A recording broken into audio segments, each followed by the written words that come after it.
Welcome to the Glen Mercer Show, where we talk all things vegan. If you're not already vegan, no worries, we'll get you there. If you are, tune in for health advice, information on climate change, and all the damage done by our most destructive industry, animal agriculture. We'll also talk cooking, theater, film, and culture. My 2 reasons for starting this podcast: to entertain, to inform, and to make people vegan. Oh, that's 3. Shit. Welcome to the Glen Mercer Show. You can find us across all your favorite podcast platforms. You could find us on YouTube, and please remember to subscribe. You can find us at realmeneatplants.com. My guest today, as you could see, is a muscular fellow. He is a vegan bodybuilding champion. He is also the owner of Clean Machine Online, healthy vegan supplements. He is what I consider a good froom. If you don't know what a froom is, that's a friend who you've met only on Zoom. Geoff and I have met on Zoom many times, but we've never met in person. Geoff Palmer, welcome to the show. Thank you for having me. Always a pleasure, where you mix some powerful guests with some wonderful humor. Thank you, Glenn. Well, nice to see you as always. And I thought what we would talk about today is nutritional myths. Now, I have to begin with the old disclaimer. I'm not a doctor. Geoff is not a doctor. Neither of us are scientists or dietitians or nutritionists. So there you go. You've got your disclaimer. I'll put the disclaimer in the show notes. Having said that, I will say that in my rank amateur opinion, Geoff knows more about nutrition than almost any doctor I've ever met. Now, again, you got to, that's just my opinion. I could be wrong, but that's what I think. Geoff knows a great deal about nutrition, and I value highly his ideas on nutrition. So, having said that, Geoff, there are a lot of nutritional myths out there. Is it getting worse and worse? It is, and partly because of financial corporate interests. Obviously, there was a huge boom in plant-based products coming to market, and a surge even on Google and across social media of the interest in the plant-based diet and approaches. The studies have come out overwhelming, but this has caused some industries, like the dairy industry, to want to fight back to protect their business, to protect their profits and bottom line. And they're fighting back with huge disinformation and misinformation campaigns, trying to scare people through scare marketing and getting influencers on social media to repeat these catchphrases like seed oils or lectins or oxalates or phytic acid or plants are trying to kill you and plants are poison. And it's like, oh my God. Remember when soy milk first hit, even rice milk first hit? It had a huge impact on dairy sales. So what did the dairy industry do? They funded a study to show, phytoestrogens can make men into, breastfeeding males, right? And of course, it was all myth. Subsequent studies of over and over and over again, meta-analysis, independent studies, university studies have all shown phytoestrogens don't have effect on sex hormones, whether estrogen or testosterone at all. So just a total myth. But that myth still persists today when the term soy boy, or man boobs, moobs, right? You're going to get moobs from eating soy. Right? It's just not true. And ironically, the foods that do have high estrogen content is dairy, has real estrogen in it, human actual estrogen, and has shown not only to suppress testosterone, but increase estrogen in not only men, but young boys too as well during their critical phase of development. So the very thing that the dairy industry was purporting to try to get people to fear away from soy milk so that they would go back to drinking dairy milk is exactly what their product is causing. But that misinformation campaign is still persistent to this day. That's how big and powerful fear marketing is, how successful it is for these corporate interests. Now, the big myth that has gone on my whole lifetime is the idea that what makes you strong, what gives you muscle, is eating meat. Now, I try to figure out where that comes from. Meat is, in fact, the muscle tissue of an animal, right?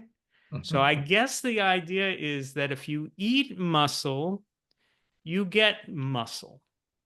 And I want to ask you, therefore, for example, the French famously eat frogs' legs. Do they jump higher than the rest of us from eating frogs' legs?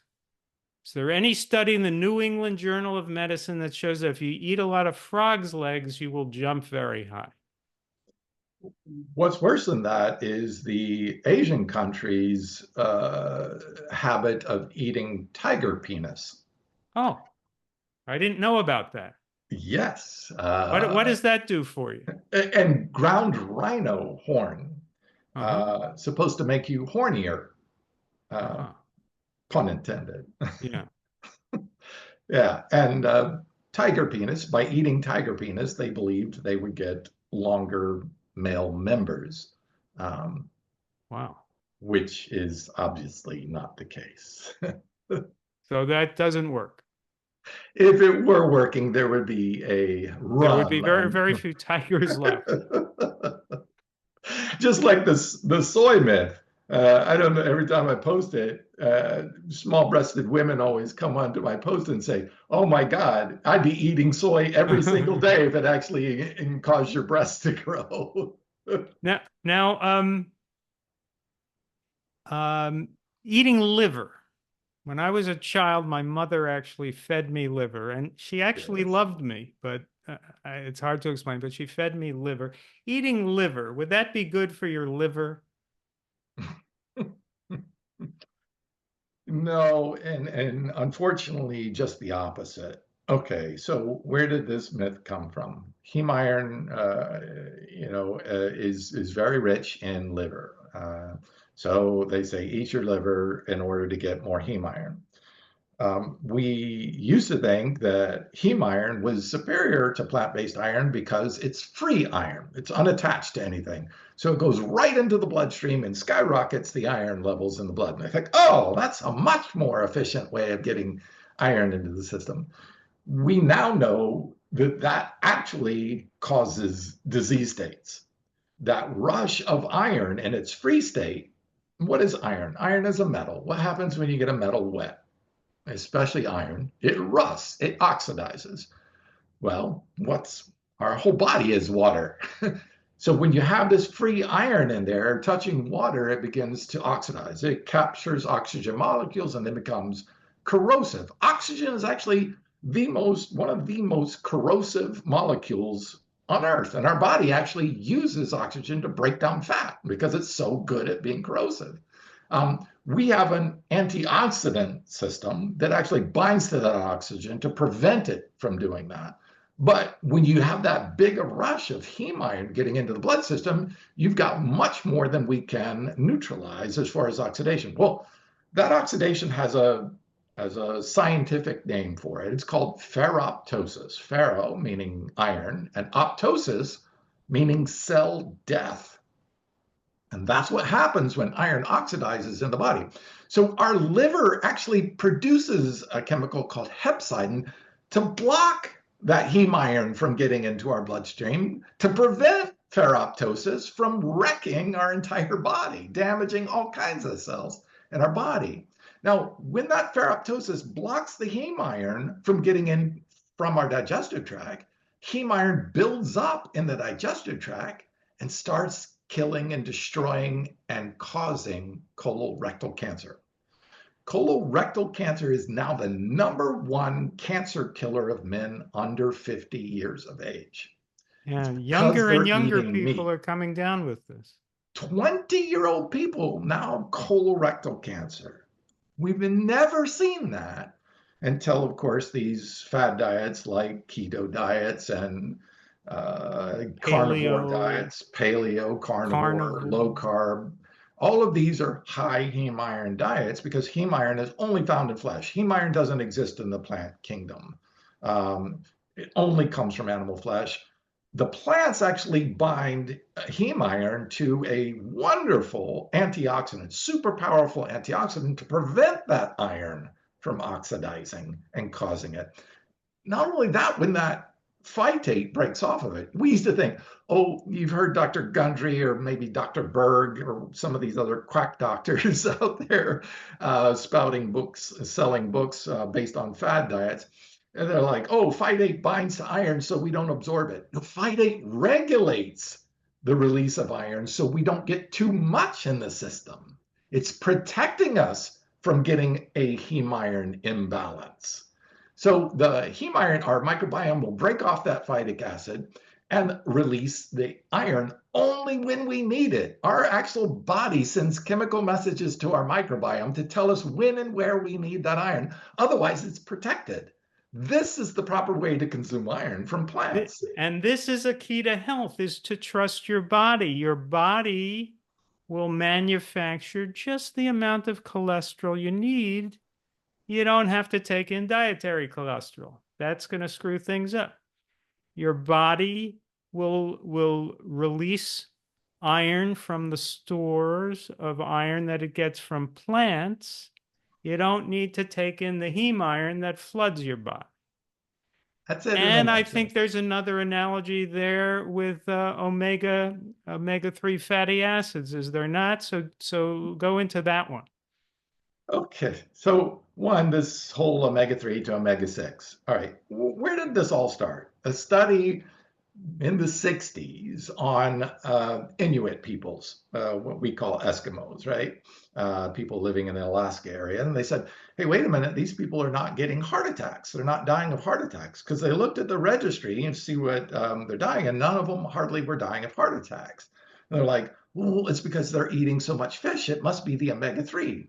And boom, the omega-3 myth was born that we need all this omega-3 because it prevents heart attacks. Well, when the researchers went back and looked, well, wait a minute, what are they dying from? They were dying from type 2 diabetes, they were dying from cancer, but they were all dying about 35 to 38. That was their lifespan. 38 years old. They all had atherosclerosis, 100% of them. They just didn't die from it because they never reached 40. They were dying from other things before then. They would die if they actually lived into their 40s and 50s of heart attacks, but they never got that far because atherosclerosis takes longer to build up in the arteries. But the fish oil myth was born. And the fish oil industry, now over $20 billion a year industry, took this and ran with it. Now, so people say, oh, it's not the heart then, but it's the brain. We need DHA for the brain, right? Because when we look at the brain, we see, oh my God, the main source of fatty acid in the brain is DHA. But do you know what the second most one, almost exactly the same as DHA? Arachidonic acid. Our brain requires omega-6 arachidonic acid almost to the same degree as DHA. As a matter of fact, the amount of arachidonic acid that the body produces and uses for the brain is about 6 grams a day. Do you know how much DHA the brain uses? 3 to 4 milligrams.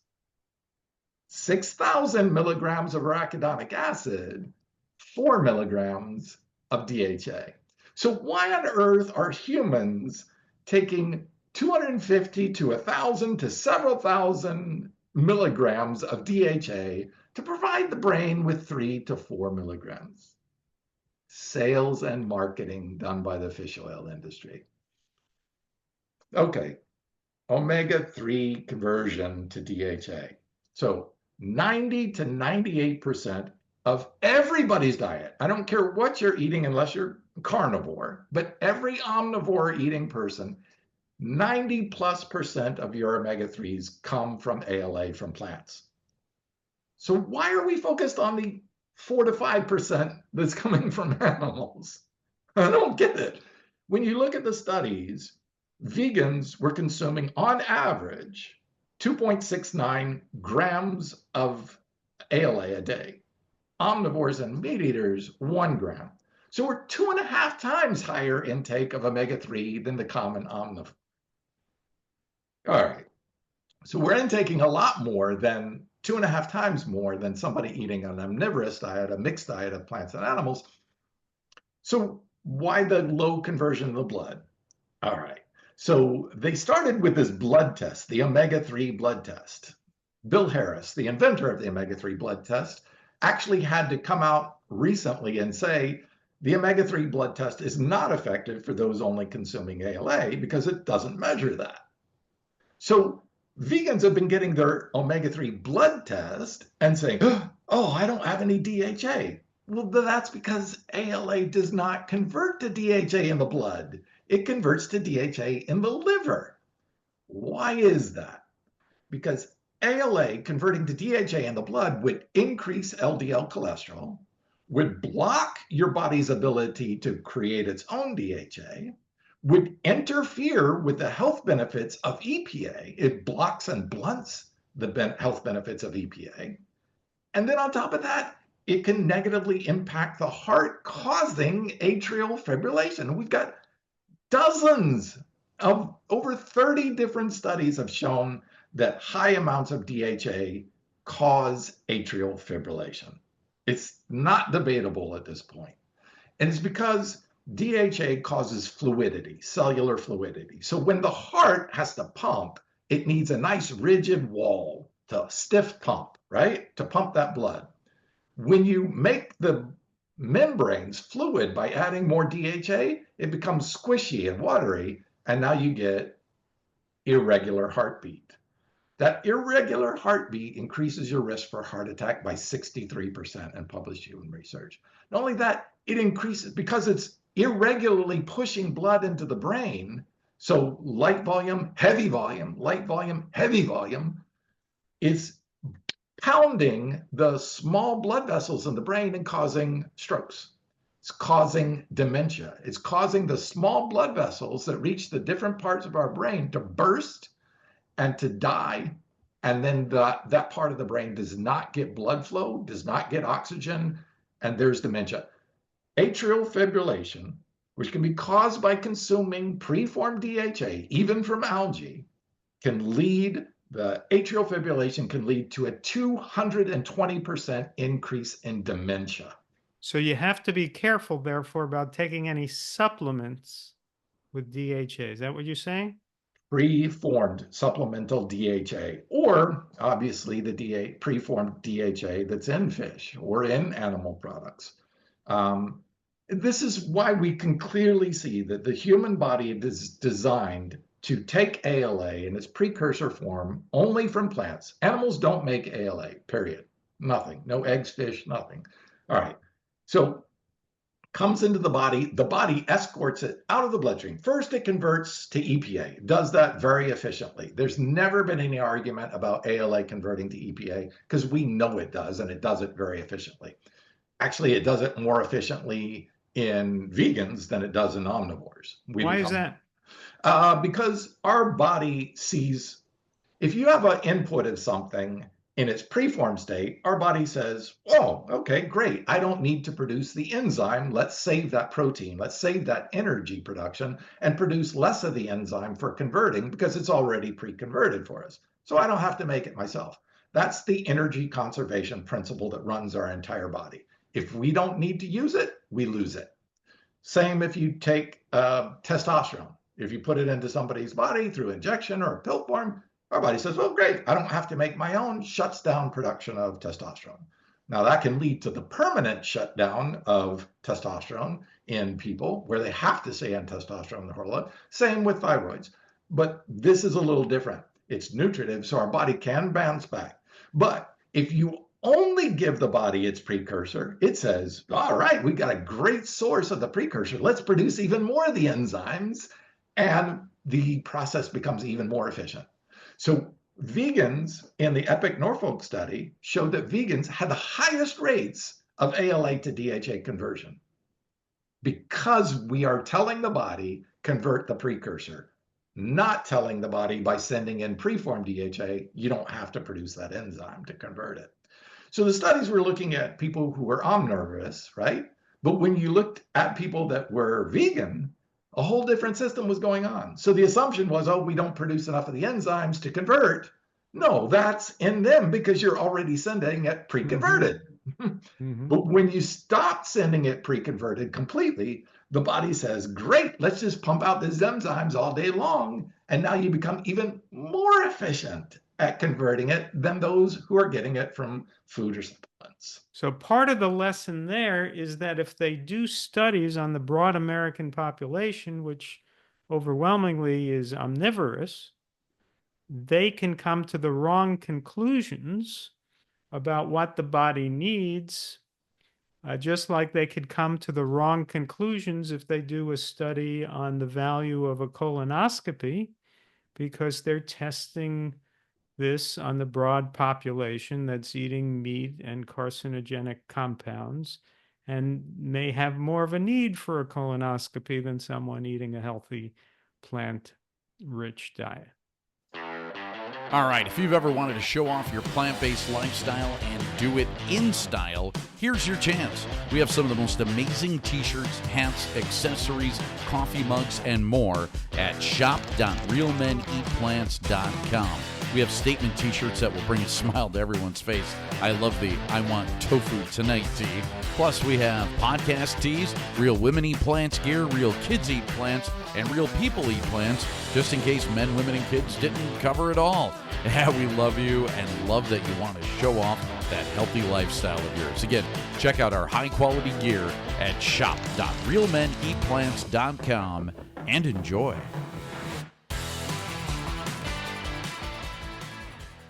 100%. And that's been my issue, is that 98% of all of the research studies that are done on omega-3s are done on EPA and DHA because they're funded by the fish oil companies that want that research available. So they've flooded the scientific community by paying for these studies to support their findings and their product use. ALA doesn't get any love in the research community unless it's a university and some PhD, student is trying to say, hey, what about ALA? Let's test that. When they do test it, ALA almost always benefits health outcomes better. They did an interesting study with ALA. So they gave people EPA and DHA and it lowered blood pressure a little bit, which is good. And they found that EPA did it better than DHA. Remember, ALA from plants converts to EPA even better than other sources. So that was good. But they said, well, what about ALA? So they took people already on fish oil and gave them just extra ALA, and their blood pressure dropped even more. So the ALA was more effective than the fish oil. But nobody talks about that because all the studies are done only on the fish oil. They never include ALA in the studies. Now, how come we're not seeing, or are we seeing, people getting more heart disease when they're taking this preformed DHA? So they do have benefits, EPA, DHA, SDA. So there are actually 6 different forms of omega-3s, ALA, SDA, ETA, EPA, DPA, and then DHA. And our body actually uses all of those for different reasons.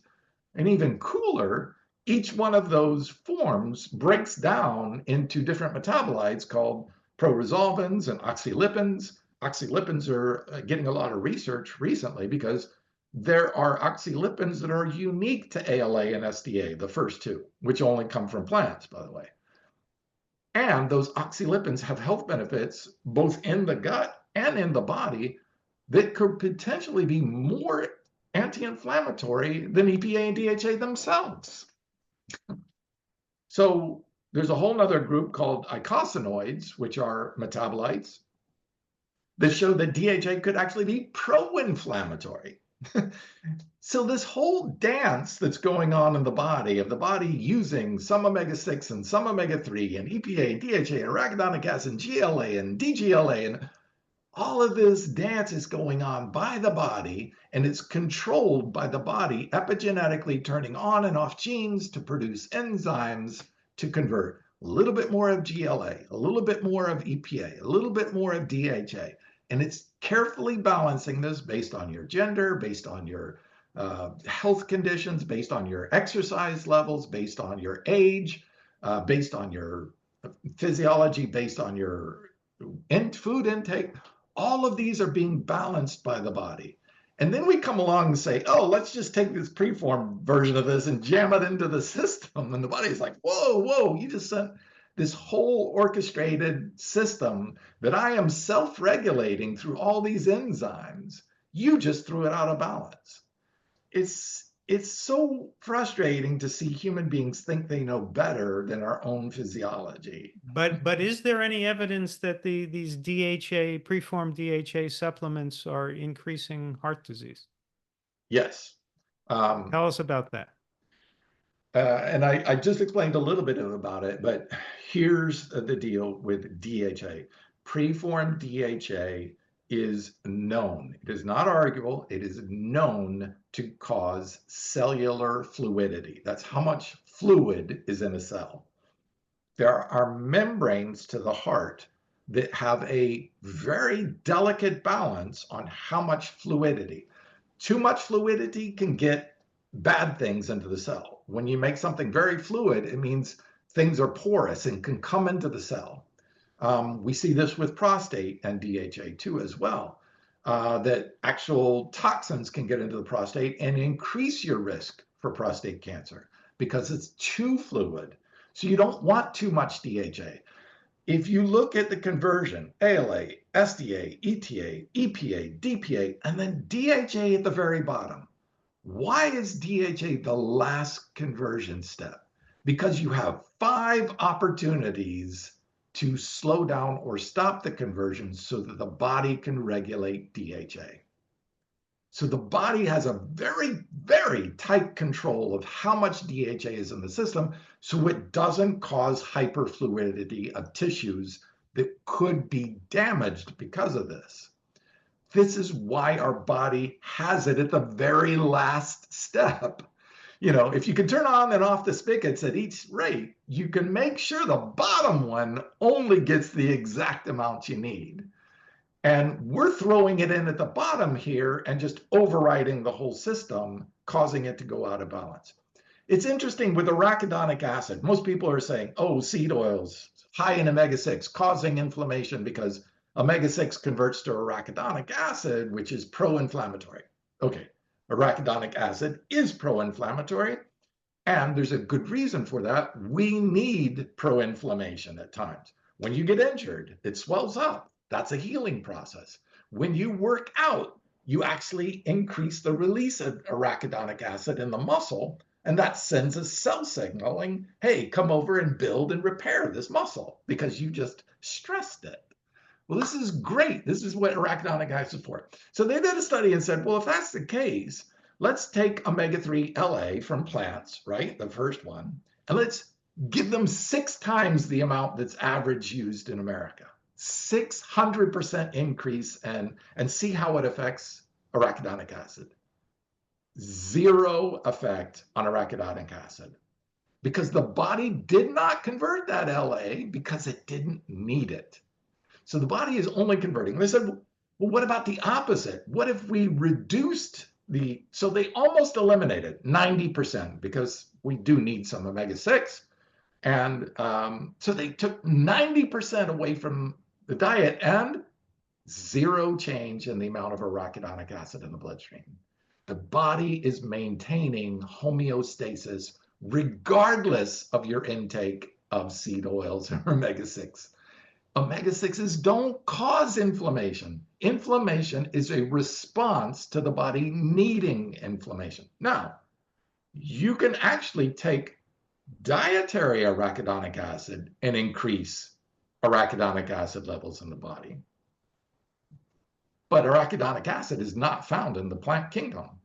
It is only found in flesh products.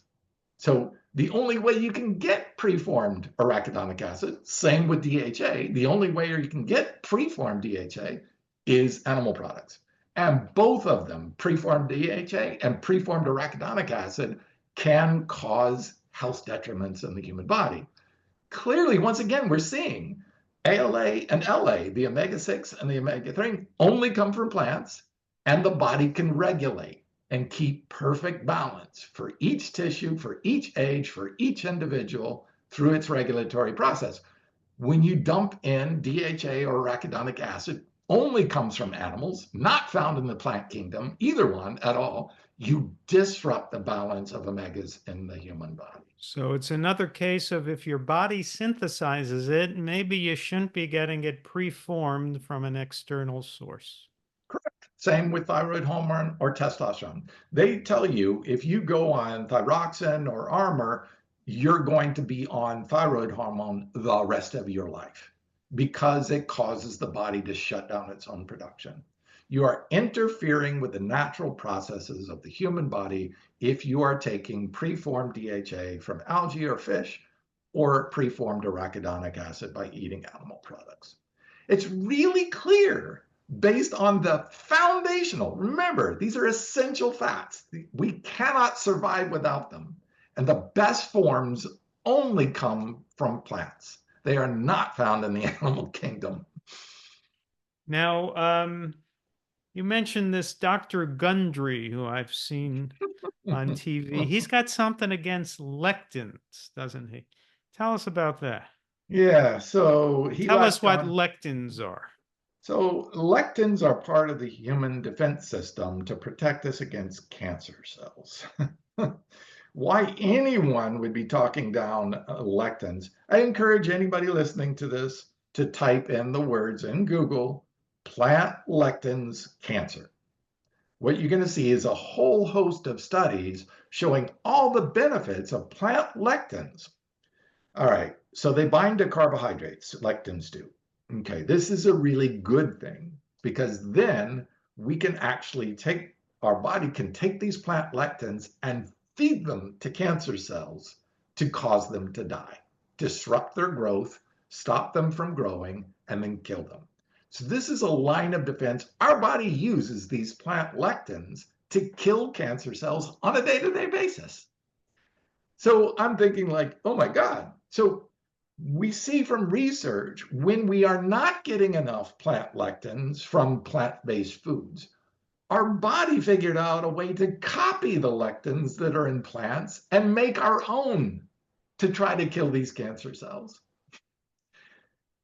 Cancer oncologist teams have out there and found that these carbohydrate-bound lectins are so effective at killing cancers, they're now attaching their drugs to that so that the body will go feed their drugs to the cancer cell, a way of targeting the cancer drug to that, because our body is so used to feeding lectins to kill cancer cells in our body. Why would anyone stop using these? So the body produces its own lectins.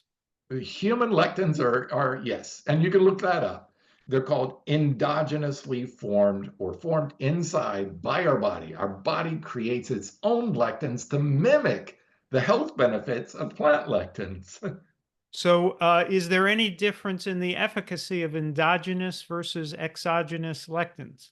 So our body normally would depend on plant-based sources because it's coming in our food supply on a regular basis. So it really shouldn't have to produce it. It does it as a backup system, like in the case of starvation. Hey, if I can't find any foods or it's cold out and there's just not enough greens around and I'm forced to eat an animal product for survival, the body says, well, that's okay. I'll make my own for right now. It's a backup system. It's like a donut tire for your for your car. It's not Right. something you want to drive on every day, but Okay. it keeps you alive. So mainly we get our lectins from foods. What are the best foods to eat as sources of lectins? Beans and grains, the highest sources of lectins. If you read Dr. Gundry's book, those are the ones he tells you to cut out. And I'm what like, is his theory? What is his theory? Why does he think beans and grains and these lectins are bad for you if they have anti-carcinogenic properties? Okay, good. There are some beans that produce a lot of these lectins, and I think is it white kidney beans. And that if you eat them raw, they can make you vomit and be very ill. Probably won't kill I've you, but never eaten white kidney beans raw. Have you? I don't know anybody who's foolish enough to do so. They would most likely be in the dry state if you bought them in the store and break your teeth if you tried to chew them. But by soaking beans, it reduces the phytate levels. By cooking them, it reduces about 90% or more of the phytates and the lectins in it, excuse me. So cooking beans really just dramatically reduces the lectin levels, and nobody ever experiences it. How many people have you known have thrown up because they've consumed lectins? I have known nobody who has achieved No that. one in my lifetime either. Yeah. Yet they latch on to this one study that someone ate raw kidney beans out of that they were growing and white kidney beans with high lectins and so, oh, see, the plants are trying to kill us. That's proof that the plants are trying to kill us. So that's the whole basis of Landry's theory is the one guy who ate the white kidney beans? Correct. Yes. And so, look, also, when you are eating a high animal-based diet, you change the microbiome to higher bile producing. Because when you eat saturated fats and high animal proteins, our body has to produce bile in our guts to break down those materials. When you create a bile environment in the microbiome, bile-friendly bacteria can live there, but the short chain fatty acid producing ones, the ones that feed on plant fibers, they get wiped out. So you're changing the balance from bile bacteria, which when you eat plants, you increase the short chain fatty acid producing or fiber eating bacteria. So those eating high amounts of plant foods, which if you're eating beans, you would be eating more plant foods, those people produce a lot more of the bacteria that will break down the lectins and keep them at a moderate pace. Now, if you're an omnivore eating a heavy animal fat and animal protein, you're going to lower those amount of bacteria. And therefore, when you eat beans, you're going to have less ability to break down those lectins. So yes, there were studies that showed, hey, wait a minute. People on the standard American diet, when they ate these high lectin containing foods, did have some discomfort and disruption in their microbiome. The problem was they had a bad microbiome, not that the beans were there. If they were Right. eating more plants, their microbiome would have taken care of that. But of course, they take that study and run, see, when people eat beans and grains, they get this discomfort. No, they get that discomfort because you've screwed with the microbiome. You've created dysbiosis in the microbiome. So once again, when you're reviewing studies, you have to factor in, was it done on the general American public? If it was, you have to be a little dubious about the results because they're testing a sick population. Yeah, and that's my question when I see people posting these types of study results. I say, compared to what? Compared to vegans? No. Compared to other omnivores that are already sick? Yes, there is definitely some change there. Right. And that's the challenge. We're not including vegans or people with healthy microbiomes or people with healthy conversion rates because their body's enzyme production is different. Everything changes when you put different food in your mouth. Your body does a great job at trying to adapt to best handle the food that you're putting in your mouth. Now, when it changes, it doesn't mean it's changing for good. It's changing for survival. Okay, like if you keep giving people, human beings, milk over and over and over after they're weaned, they will try to produce more the enzyme that breaks down lactose, right? And that's what we've seen in white peoples that move north and continue to do that. Now, if you look at populations that didn't drink milk, like Black people or Asian people or Indigenous Americans, you see no way that you can give them milk and they won't have the symptoms. 75% of the population of planet Earth is lactose intolerant, but that's described wrong. It's no, 25% are lactose tolerant because they've adapted for survival. It's not, it's the other way around. The natural way is nobody should be drinking milk past weaning stage. Right. But they Much reversed that. less the milk of cows. Another animal. Yeah. Yeah. Which is bizarre. What about this idea that your diet should reflect your blood type? Any evidence for that one? One of the foundations, and there's many different things, the blood type diet was debunked decades ago. I don't know why that's still around, for God's sake. Look, I'm type O and I've been vegan for 40 years. I mean, seriously, does that look like I'm having a problem with my diet? I don't think so. And look, it's not just about my physical health, because most people say, oh, that's just exercise, but I'm 62 years old. I don't have, I'm in the best shape of my life. I'm in the best health. I don't take any medications, no drugs whatsoever. I don't have any disease states. My blood pressure is perfect. And there isn't longevity in your family, is there?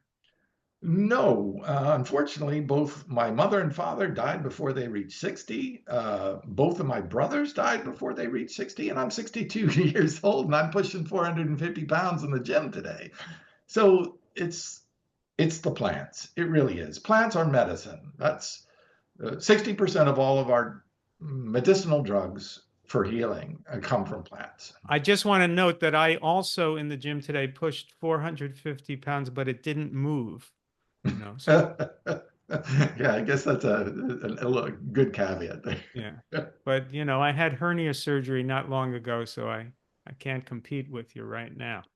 I think you got hemnia, right? Not hernia. Hemia? Hemnia? What's Not hemnia? hernia. That's the male version, right? Never heard of that. What are you talking Hemnia is the male version of hernia. Oh, I see. Hemnia. Okay. No. But I go Sorry, to Florida whenever I I'll get a leave the rest of hernia. the I jokes go to to you from Florida now on. where you've got the best hernia surgeon in the country, your state. So blood type diets, no evidence for that, huh? Part of the reason they found foundation was the assumption that type O diet was the original blood type of humans, and that part is true.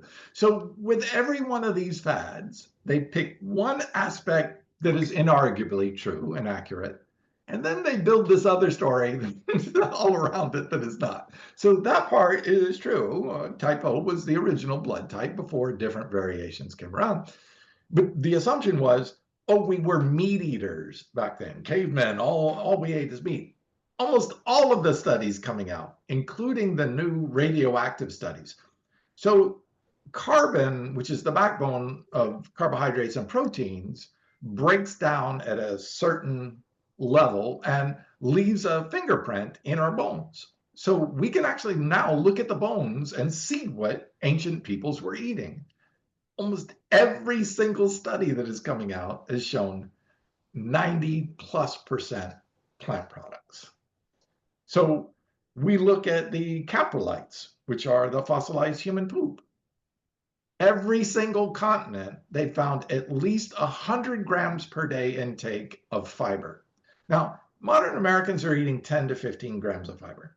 That means they were eating 10 times the amount of plants we eat today. So if you say you want to eat like the ancient humans, you better start munching a whole lot of whole plants. Yeah. Yeah. And that's my way of going through the day, is to see how many plants can I eat today? If I'm taking let's say I'm taking a tempeh sandwich. I would never just have a tempeh sandwich. I would always say, okay, let's put different types of lettuce on it. Let's put cucumber on it. Let's put tomato on it. And you just add the plants all day long. Totally. Now how about taurine and creatine? There's some myths going around with these.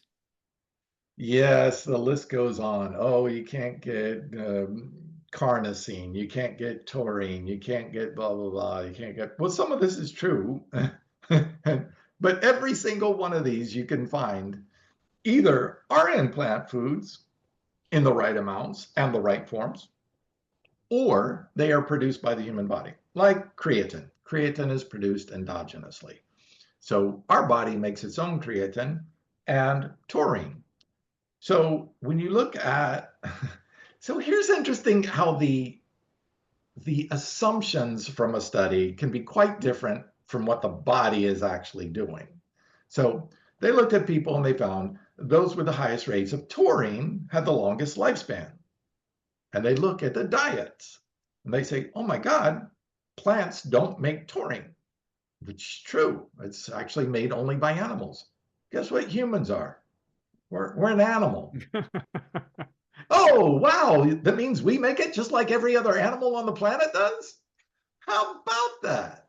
Now, there's actually some carnivores that don't, like cats, that don't produce their own taurine, so they need to get it from their diet. Hence, they're carnivores. They eat other animals to get that. Now, that's probably cause and effect because they get so much taurine outside of their body said, well, we don't need to produce our own, just like what we were talking about with the DHA, right? If you're getting it from outside the body says, well, I don't need to make it. So they stopped producing taurine altogether endogenously. Now, all herbivores make their own taurine.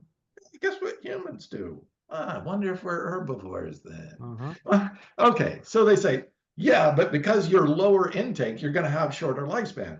Nope, that's not true. Those eating plants actually have longer lifespans. Over and over again, we've seen that in studies. Okay, wait a minute. Well, what happens to elderly people when their taurine levels drop? They found that exercise. The less you exercise, the less taurine your body produces. So your body produces taurine in a response to exercise. The more you exercise, the more taurine your body makes. Oh, wait a minute. That means the more you exercise, the longer you live because you have higher taurine levels? Yep. So it's not the taurine that caused the longer lifespan, it's the exercise which increased taurine, which is what they see in the longer living. And what does taurine do for the human body? Taurine has a whole bunch of different functions in the human body on cellular levels, but important for muscle growth, important for energy production, on and on. But our body, again, will make the amount of taurine it needs, especially if you're exercising. And could that be either aerobic exercise or resistance exercise? They found a higher taurine response to resistance exercise than endurance exercise. So some sort of strenuous exercise, and you could potentially do endurance to a stress level that would cause intensity to get a response, but generally it's a response to resistance training. Okay. What about zinc? You're better off on a vegan diet or an omnivorous diet for zinc?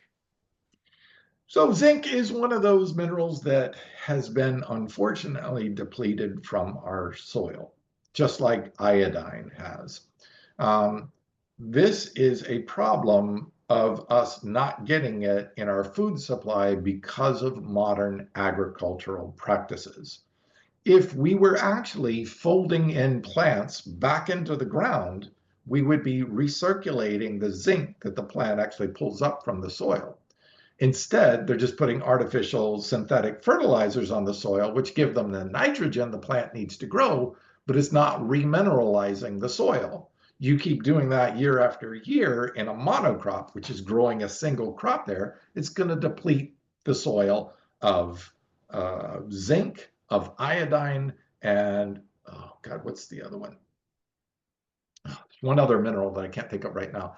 But we're depleting the soil because of our modern farming practices. We need to start putting these minerals back into the soil so that they're in our food supply.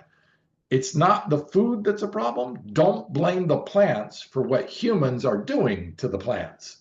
Let's understand that. And right now, we got to be a little bit more careful to make sure we get proper iodine intake, to for sure we get proper zinc intake. But don't blame that on the plants being too low in zinc and iodine. It's because we've depleted them from that. Okay, so veganic or regenerative vegan agriculture would be a solution there. 100%. But in the meantime, should we vegans take any supplements for zinc or iodine?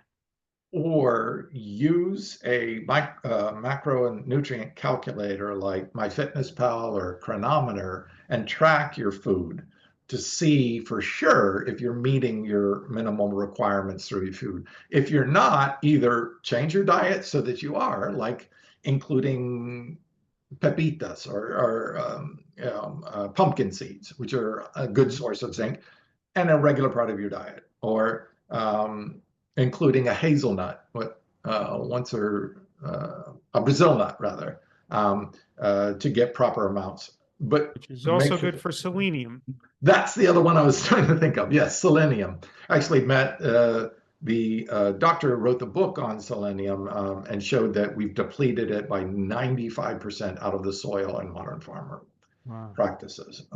So again, selenium depletion is a problem. If you're not getting enough, don't lie to yourself saying, I'm eating healthy plant-based, I'm getting enough. No, track it. Make sure you're getting enough, because your body doesn't go by, hey, you believe you're getting enough, we're good. No, it needs enough selenium to work, period. Now, can you track it with a blood test as well? You could. Yep, you can get, that's actually more beneficial because it's not just about how much is in your diet, it's how much is actually getting into the system. That's even more important. So if you have the money to pay for regular testing, that's the ideal way to make sure your diet is now meeting your needs. Would a blood test for these minerals run into the same problem that a blood test for iron runs into, which is that there are iron stores that aren't in the blood? Yes, and that's where you can get into a little bit. Look, we can do the best we can with the current testing methods we have. There are more advanced testing methods which actually look at DNA, which look at cellular levels.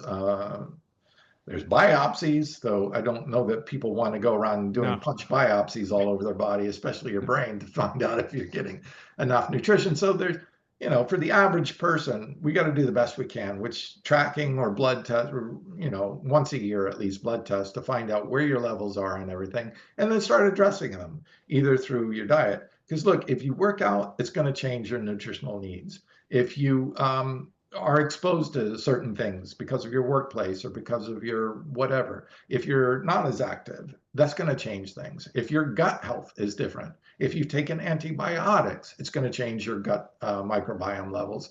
Gut microbiome produces the vast majority of vitamin K2 in healthy individuals. If you take antibiotics, you can wipe out the K2 producing gut bacteria and not know that you're deficient. You're getting it in the diet, but your gut isn't, your gut microbes aren't there to convert it. You get it as K1 in the diet, and the microbiome converts it to K2, right? Correct, exactly. And then further, the liver can convert it to the different MK forms, MK7, MK4, 10, 13, all of them. Yes, so, but if you don't know that you have a gut dysbiosis because of antibiotic use or because of food poisoning that once happened when you ate at a restaurant or whatever, it's good to know these things. And the more we can know, the better. There are some things that will be fixed by good, healthy eating. There are some things that we may not know, like genetic polymorphisms. This is genes that we have that are just active that may be different from the vast majority of people. Like ApoE4 is a common tracked gene, and there are about 20% of our population, maybe some say up to 30%, that have only one copy of ApoE4, which makes them a little less efficient at converting ALA to DHA. So there are ways to get around that nutritionally. And if you have a genetic variant, you can get tested to find out if you have these genetic variations. And then there are nutritional and lifestyle interventions that you can do to help with this. It's good to know instead of guessing. Now, let me ask you about something that's in a supplement that you sell. So, and full disclosure, I have used that supplement and it has raised my levels of vitamin D3. But what about vitamin D3? Is there are a lot of Americans suffering from a deficit of D3? So the largest studies done, population studies done, show up to 90% of Americans are insufficient in vitamin D3. They're not in optimal level range. There can be some debate about what is optimal level, but we're looking at, are there risks for health conditions when you're insufficient? And 100% there are. We look at virus impacts. So vitamin D3 triggers our immune to produce a really cool immunoglobulin called cathelicidin. Cathelicidin is one of the biggest punches our immune system has to defeat viruses. In this age of pandemics, I think it's probably one of the most important things that can happen. Okay, the common cold is a virus we picked up from being around horses. It transferred from horses to humans because we rode horses all the time. So we got this virus from horses. All right. When does colds and flu mostly happen? In the winter. In the winter. And why is that? Because this is when our vitamin D3 levels hit rock bottom. So our body I always assumed it's because it's cold. No, it's because of sunlight.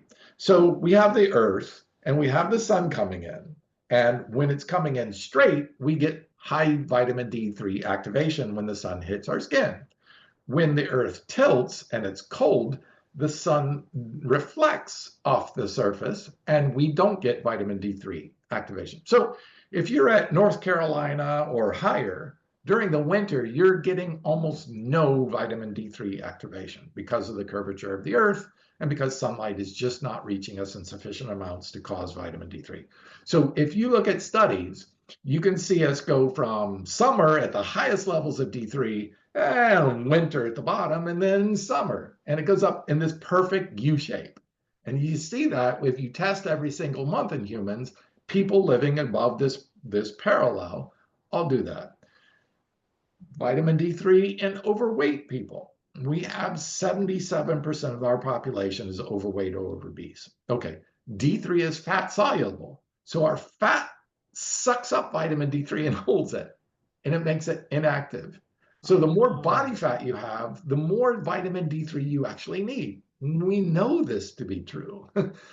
If you look at the COVID deaths, the highest rates were those with obesity and diabetes. The highest rates were in the winter months, and the highest rates were among Black and Hispanics compared to white people.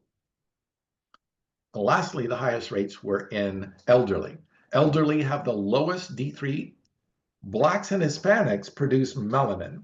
Okay, the reason Black people have higher amounts of melanin is because they get too much sun coming to their skin. So their body produces melanin in the skin to darken the skin and reflect the sunlight so they don't overproduce vitamin D3. So skin color in Hispanics and Blacks is actually a response to regulating the amount of vitamin D3 produced in the body. So skin color is all about vitamin D3. If we didn't need vitamin D3, there wouldn't be any difference. I didn't know that. So that's why we see a higher rate of people dying of COVID in Hispanics and Blacks, because they actually need a lot more D3 because their conversion rate is so much lower to the active forms called 25-OH. So this is why supplementation. We've come indoors. We're not exposed to the levels of sunlight that every other animal on the planet is. Free animal, I should say. Except for the bat, I guess. Yeah, exactly. And they have other ways of getting that. But so that's the challenge, is we've taken the human out of the sunlight, and hence our levels of D3 are plummeting, and why people are dying of viruses, because this whole D3 cathelicidin chain of reaction. Cathelicidin has 6 different ways of killing viruses. It eats away the envelope, the protective layer of the virus, so our body can kill it. It binds to the spikes so that it can't attach to our cells to prevent it from spreading. It injects into it a scrambling device that scrambles the mRNA so it can't reproduce and multiply. mRNA scrambling, mRNA vaccines. Oh, I wonder where they got that idea from. Cathelicidin. It's one of the key ways that our body uses to kill it, except it doesn't produce any of the negative side effects that we're seeing with the vaccines. So, yeah, 6 different ways it has for killing it, including apoptizing it, which sends some chemicals inside the virus cell itself and causes it to eat itself. Well, let's talk about one more compound, which can also be taken as a supplement, which is IP6. IP6 is one of my favorite compounds on the planet. It is. I wanted to end with a favorite of yours, Geoff. Yes, it's such a cool story. IP6 protects plant iron from oxidizing. It's one of the most powerful antioxidants that we know of. IP6, also called phytic acid or phytate. Remember, doctor, all these doctors saying phytates are killing you. No, just the opposite. They're protecting you. So phytate can then be broken off from the iron, and then the iron released and go inside of our body. Now, what does that phytate do? 3 different things, actually 4 different things. One, it protects our cells from being damaged by free radical iron, like heme iron. So it says, I'll block that by binding to any free iron and taking it out of the body so that it can't oxidize and destroy cells. Protection, number 1.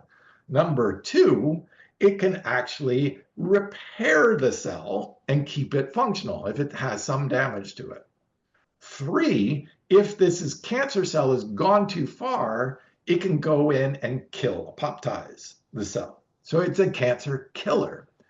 But here's the coolest thing about IP6 that I love.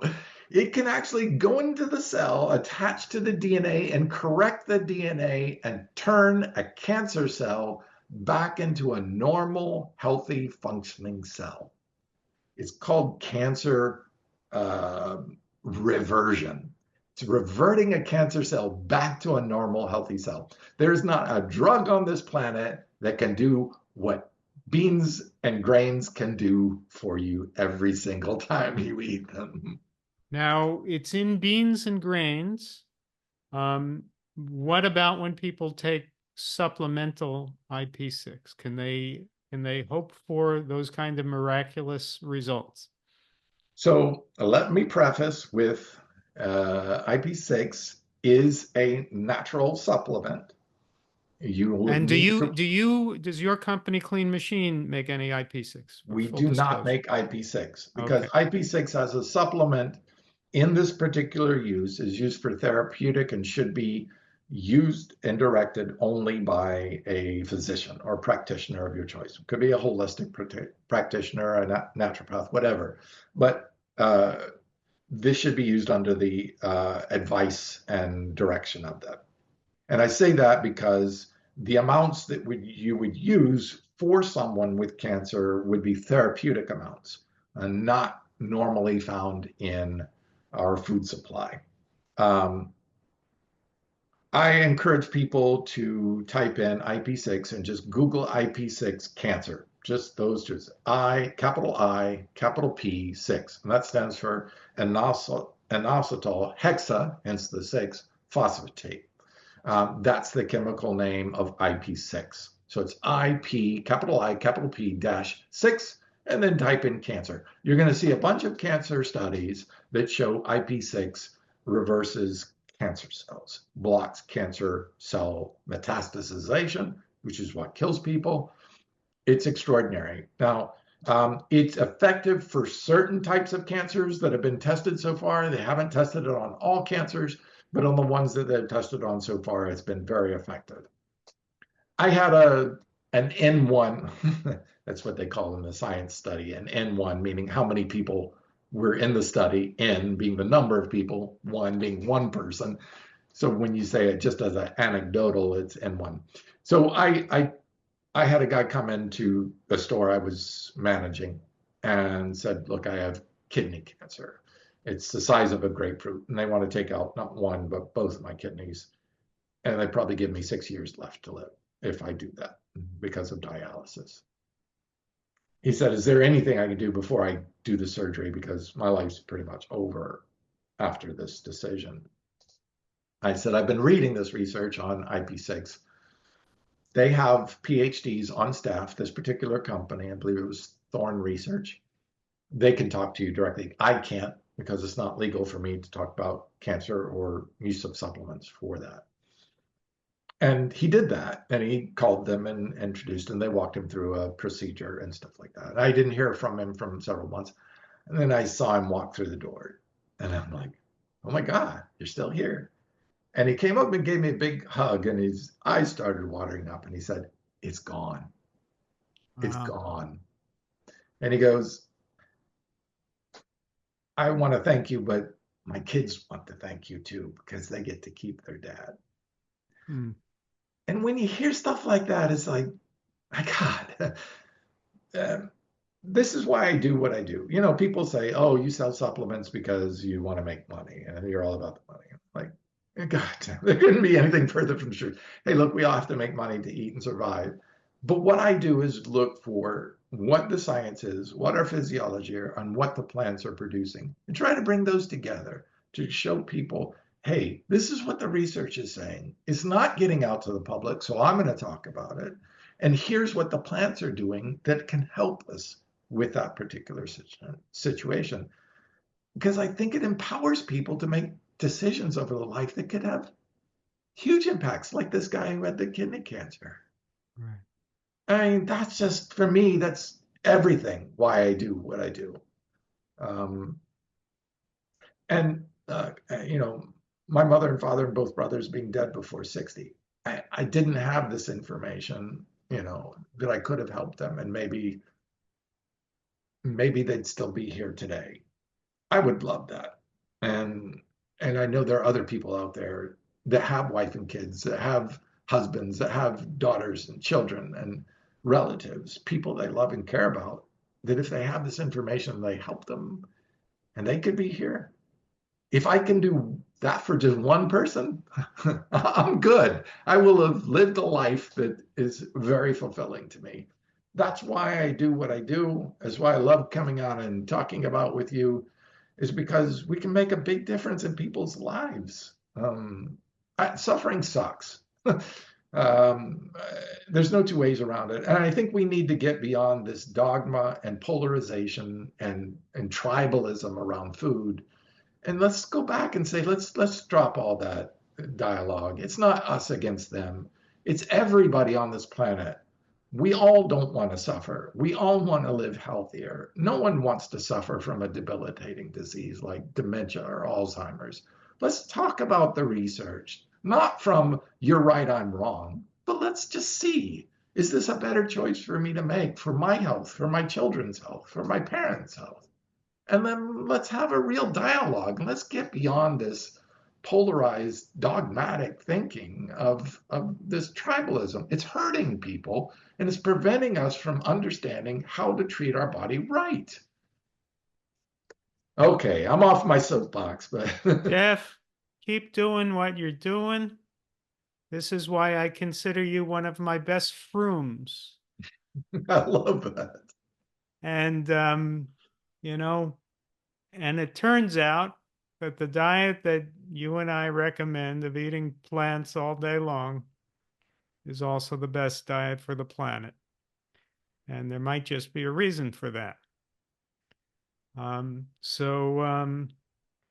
People can find you at cleanmachineonline.com. And if you're following on Facebook, I post almost daily on all the latest research on health and nutrition and fitness for you to use. I always publish the links so that you can read the studies yourself.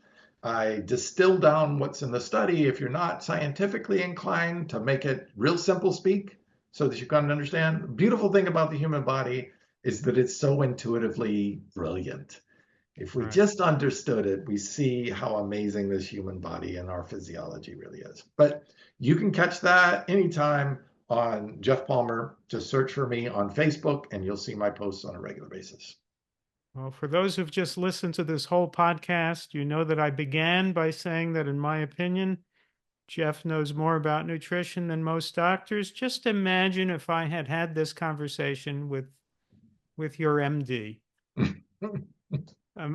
Imagine your MD trying to handle these questions that Geoff has just given us so much information about. So thank you again, Geoff.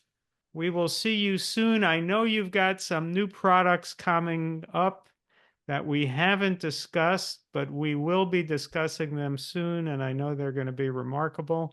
So everybody, just follow Geoff online and keep up with Clean Machine Online.